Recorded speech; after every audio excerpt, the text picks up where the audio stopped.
Hey everyone, this is Dr. Swapn and you're watching my YouTube channel Dental Expertise. And today I'm going to continue NHM Dental Surgeon previous year questions, and this is the last part of periodontics. Before that, who don't subscribe yet my channel, please like and subscribe my channel. Your one like and one subscription inspire me to make videos. So please like and subscribe my channel. Please, I request you all. So without further ado, let's get started. The source of neutrophils chemotactic factor is neutrophils, macrophages, mast cells or plasma cells. These factors are released in response to inflammation. तो ये जो factors होते हैं inflammation के response में release होते हैं और न्यूट्रोफिल्स को इन्फेक्शन के लिए इंजरी की साइट पे अटैक करने में हेल्प करते हैं. ओके, जबकि जो other cells हैं like mast cells, these also play important role in inflammatory response, but macrophages are in the main source of these chemotactic factor. Okay, the correct answer for this question is the source of neutrophils chemotactic factor is macrophage. Okay, next question. The classic form of localized aggressive periodontitis was initially referred to as. Options are periodontitis, periodontosis, pericoronitis, localized juvenile periodontitis. The classic form localized aggressive periodontitis को initially क्या कहा जाता था? Localized juvenile periodontitis. So the correct answer for this question is localized juvenile periodontitis. Okay, and this term was used to describe the condition primarily seen in adolescents and young adults. Okay, किसके लिए बताया गया था ये? adolescents and young adults के लिए, and it is characterized by the localized attachment loss and bone destruction around the permanent teeth, especially कहाँ पे? molars and incisors. Okay, so the classic form of localized aggressive periodontitis was initially referred to as localized juvenile periodontitis. Next question is, senile atrophic gingivitis is seen in puberty, pregnancy, menstrual cycle or post-menopausal. तो menopausal stomatitis को और क्या कहते हैं? Senile atrophic gingivitis. Okay, तो ये कब दिखाई देगा आपको? Post menopausal. ओके, एंड इसमें क्या हो जाती है? जिंजाइवा ड्राई हो जाती है, शाइनी हो जाती है, पेल और रेड हो जाती है एंड ब्लीड इजीली. ओके, तो senile atrophic gingivitis is seen in post menopausal. Okay, next question is which is a risk determinant? Tobacco smoking, diabetes mellitus, dental plaque और genetic factor. तो risk determinants किसे कहते हैं? Risk determinants are factors that increase the likelihood of disease occurring, but they are not necessarily directly causes. Okay, तो वो क्या होते हैं कि वो डायरेक्टली उनका कॉज नहीं होते हैं, बट वो इंपॉर्टेंट होते हैं उस डिसीज को होने के लिए. ओके, तो जेनेटिक फैक्टर को रिस्क डिटर्मिनेंट्स इसलिए कहा जाता है क्योंकि ये किसी भी पर्सन में पेरियोडोंटल डिसीज के लिए ससेप्टेबिलिटी को शो करता है. ओके, इन्फ्लुएंस करता है उसको, लेकिन ये डिसीज का सीधा रीजन नहीं होते हैं. ओके, जबकि जो टोबैको स्मोकिंग, डायबिटीज मेलाइटिस जो है ये रिस्क फैक्टर है जो कि पेरियोडोंटल डिसीज को डायरेक्टली प्रोग्रेशन में शो करते हैं. डेंटल प्लाक जो है एक प्राइमरी इटियोलॉजिक फैक्टर है फॉर द पेरियोडोंटल डिसीज के. Question is, during periodontal therapy the broken instrument tip can be removed with the help of pocket irrigation, push scaler, periotrievers और EVA system. And the correct answer for this question is periotrievers. जो periodontal therapy के बाद अगर कोई broken instrument tip वहां पर रह जाता है तो उसे किसके थ्रू रिमूव किया जाता है? पेरियोट्राइवर्स के थ्रू. ओके, जिससे शॉर्ट्स पेरियोट्राइवर्स भी बोलते हैं. ये इसमें क्या होता है? Set of 2 double ended highly magnetised instrument होते हैं and design for the retrieval of broken instrument tip. Okay, ये ब्रोकन इंस्ट्रूमेंट टिप को निकालने में हेल्प करता है from the periodontal pocket. Okay, next question है, in which of the following true periodontal pocket formation cannot occur? Options are chronic periodontitis, localized aggressive periodontitis or HIV associated periodontitis, pre-pubertal periodontitis. The correct answer for this question is HIV associated periodontitis. Okay, in HIV associated periodontitis The condition is often characterized by gingival inflammation and tissue necrosis. But true periodontal pocket formation is not typically observed as other type of periodontitis. Okay, periodontal pocket जो है इसमें formation नहीं होगा. And true periodontal pocket जो है usually किस में दिखाई देंगे? Chronic periodontitis and localized aggressive periodontitis में. Where there is a significant attachment loss, जहाँ पे attachment loss हो जाता है, bone destruction हो जाता है, जिसके कारण पॉकेट फॉर्मेशन हो जाती है. एंड HIV एसोसिएटेड पेरोडोंटाइटिस में involve different pathogenic mechanism and clinical presentation, जिसके कारण it do not result in the periodontal pocket formation. Okay, तो इसमें क्या क्वेश्चन है कि इनमें से कौन है जो ट्रू पेरोडोंटल फॉर्मेशन शो नहीं करता है? तो उसका करेक्ट आंसर क्या होगा? HIV associated periodontitis. Next question is a thin bluish line around the gingival margin is due to absorption of silver, mercury, lead और copper.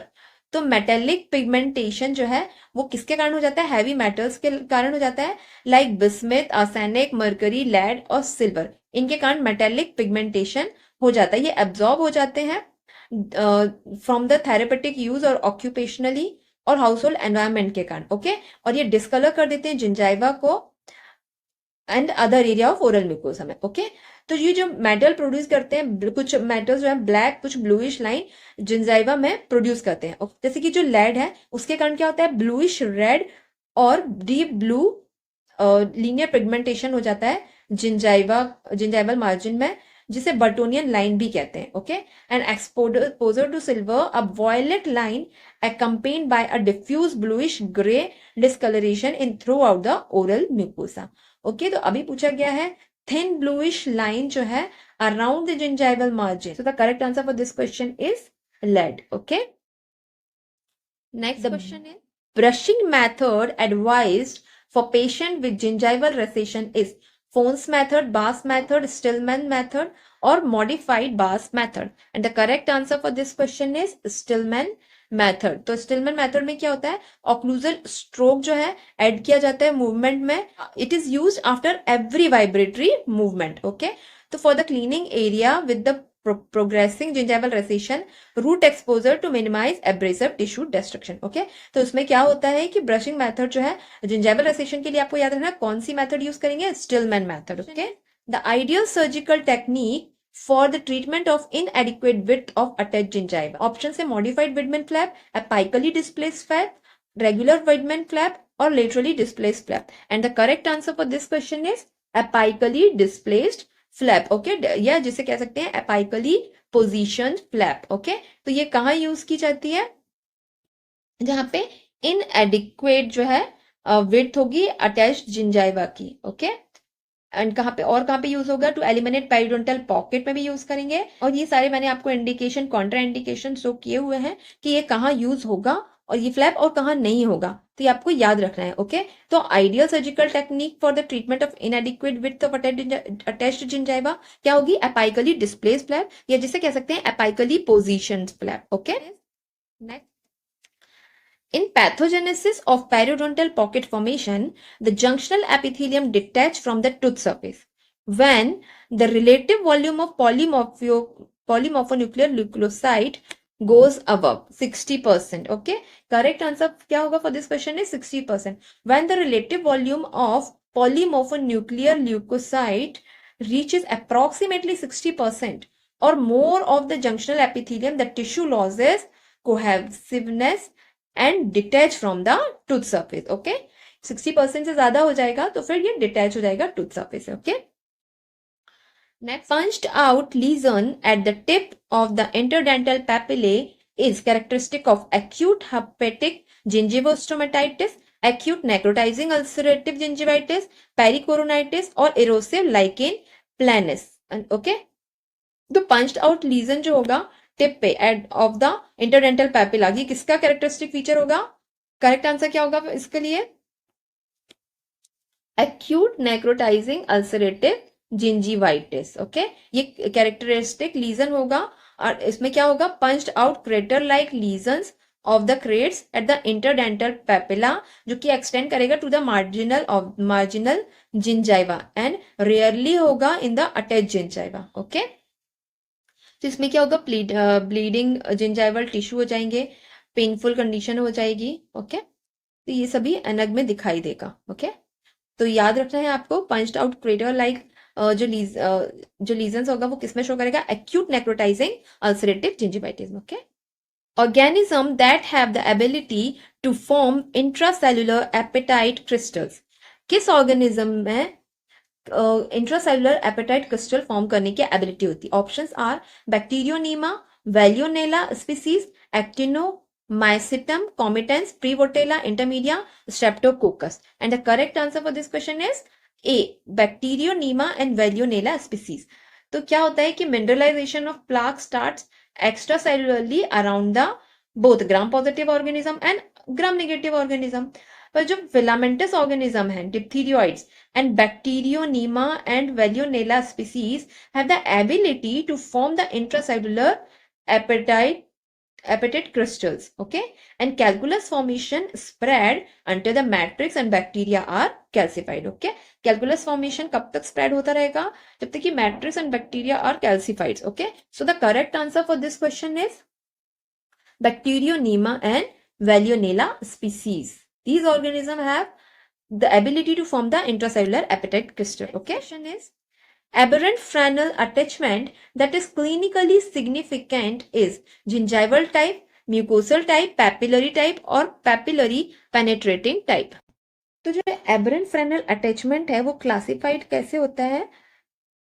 On the based on their position and potential impact on the dental structure. Okay, तो जो papillary penetrating type aberrant Fresnel attachment जो है वो जो है extend करता है बिटवीन द टीथ, जो कि पेनेट्रेट कर देता है थ्रू द इंटरडेंटल पैपिला, और उसके कारण जो है क्लिनिकल इश्यू जैसे कि जिंजाइवल रेसेशन, डायस्टीमा और डिफिकल्टी इन ओरल हाइजीन जो है ये सभी इसमें क्लिनिकल इश्यूज आने लगते हैं। Okay, and this make it clinically significant compared to other types। okay, so the correct answer for this question is papillary penetrating type। aberrant frenal attachment that is clinically significant is papillary penetrating type। next question is local drug delivery agent arrestin is minocycline, tetracycline, doxycycline or penicillin। okay, so the correct answer for this question is minocycline। local drug delivery agent arrestin is minocycline। okay, next question is the predominant cells seen in stage 2 gingivitis, neutrophils, lymphocytes, plasma cells और mast cells। तो ये मैंने आपको यहाँ features दिए हुए हैं stage 2 gingivitis के अर्ली लीजन में क्या शो होता है। तो यहाँ पे दिया हुआ है कौन सी सेल्स होंगी, लिम्फोसाइट्स होंगी। सो the correct answer for this question is lymphocytes। okay, the predominant cell seen in stage 2 gingivitis is lymphocytes। okay, तो यहाँ पे ही आपको क्या दिखेगा, loss of collagen fibres network दिखेगा, और क्या दिखेगा, fibroblast show cytotoxic alteration with the decrease capacity of collagen production. ये क्वेश्चन आपको आ चुका है पहले भी, तो ये आपको याद रखना है कि फाइब्रोब्लास्ट जो है वो शो करती है साइटोटॉक्सिक अल्टरेशन किस स्टेज में। ओके, तो ये भी आपको पता होना चाहिए। ये क्वेश्चन भी आता है कि रेटेपेक्स जो है किस स्टेज में दिखाई देते हैं। तो जो तीनों चीजें, ये तीनों फीचर्स हैं स्टेज 2 जिंजिवाइटिस में दिखाई देंगे, आपको याद रखना है। पहला रेटेपेक्स, दूसरा लिम्फोसाइट सेल्स, तीसरा fibroblast shows cytotoxic alteration with decrease capacity of collagen production. Okay, और loss of collagen fibre network भी इसमें ही होगा। ओके, ब्लीडिंग ऑन प्रोबिंग इसमें होगी। तो सारे फीचर्स जो है आपको याद रखना है। मोस्टली स्टेज 2 जिंजिवाइटिस के फीचर्स ही क्वेश्चन में पूछे जाते हैं। Okay, which is called early lesion. Okay, next question is the antibody level that has been reported to be reduced in smoker, IgG1, IgG2, IgG3, IgG4। Okay, and the correct answer for this question is IgG2। Okay, तो क्या होगा, smoking particularly affect IgG2 which could increase the susceptibility to the infections in smoker। Okay, और इसमें क्या होता है कि smoking reduce करता है IgG2 लेवल को which may weaken the immune response to bacterial infection। Okay, especially in the respiratory tract। so the correct answer for this question is IgG2। the antibody level that has been reported to be reduced in smokers, कौन सी होगी antibody जो reduce होती है, IgG2। Okay, smokers have a risk of losing their teeth about 360%, 75%, 120% और 90%।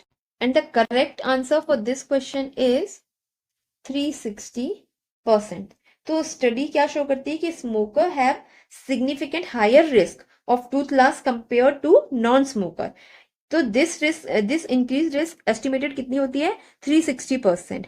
क्यों होती है? Because due to smokers जो है impact on oral health include करता है increase susceptibility to periodontal disease and reduce the immune response, reduce कर देता है इम्यून रिस्पॉन्स को, ओके, और इंक्रीज कर देता है ससेप्टिबिलिटी टू पेरियोडोंटल डिसीज को, एंड इम्पेयर्ड कर देता है healing ability. Question is highest incidence of leukaemic gingival proliferation can be seen in acute myelocytic leukemia, chronic lymphocytic leukemia, acute monocytic leukemia, chronic myelocytic leukemia. And the correct answer for this question is acute monocytic leukemia. Acute monocytic leukemia, AMLM5, has the highest incidence of leukemic gingival proliferation with an estimated occurrence rate of 66%. Okay, 66% जो occurrence rate होती है इसमें. Okay, the correct answer for this question is acute monocytic. Next question is percentage of crystal form in calculus are. तो ये मैंने आपको show किया हुआ है यहाँ पे कि hydroxyapatite approximately 58%, magnesium whitlockite 21%, octacalcium phosphate is 12% and brucite 9%. So the correct answer for this question is option C. आपको कंफ्यूज नहीं होना है. करेक्ट आंसर आपको ये याद रखना है कि किसका कितना परसेंट होता है, तो फिर आप भूलेंगे नहीं. ओके, तो percentage of crystal form in calculus is hydroxyapatite 58%, magnesium whitlockite 21%, octacalcium phosphate 12% and brushite 9%. Okay, next, stress-induced immunosuppression increase the potential for destruction by periodontal pathogens by decreased cortisol production, suppression of neutrophils activity, increased IgG production, increased phagocytosis.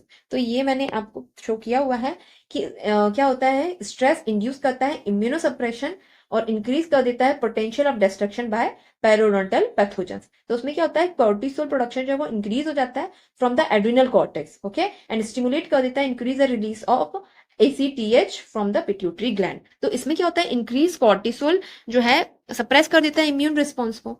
तो उसके कारण क्या क्या suppress हो जाएगा, neutrophils activity suppress हो जाएगी, IgG production suppress हो जाएगा एंड सलाइवरी IgA सिक्रीशन जो है वो भी सप्रेस हो जाएगा.